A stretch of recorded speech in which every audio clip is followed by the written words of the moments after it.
Howdy folks, welcome back on this Tuesday morning. For the most part, we have remained dry this morning, but that is expected to change as we go through the remainder of our day.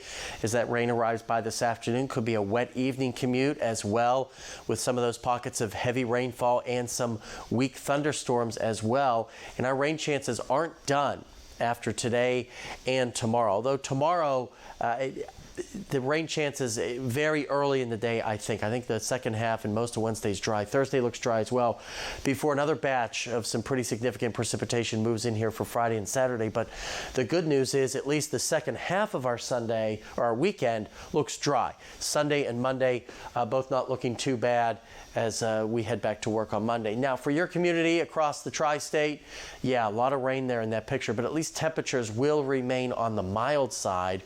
Really not too bad temperature-wise. Rainfall is another story. All of this is associated with a very slow-moving cold front. It's going to take its sweet time pressing its way through. And you can see the rainfall really blossoming here as that front starts to make its passage.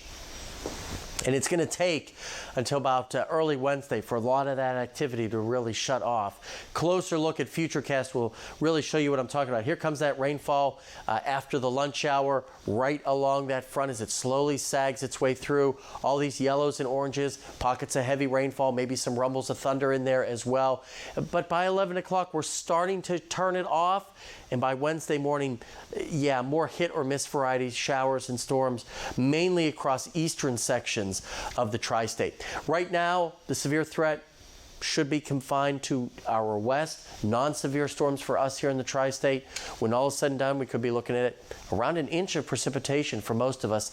Some of us could see a little less, some could see a little more. It all depends on if you get stuck under one of those heavier cells. So upper 60s today for our temperatures, well above average yet again for this time of the year.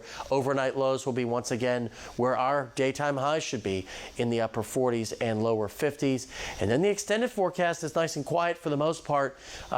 Second half of Wednesday and into Thursday with plenty of clouds around before our next system moves in here for Friday and Saturday, bringing more widespread rain. And don't forget Saturday night. Make sure you turn those clocks ahead 1 hour for daylight saving time.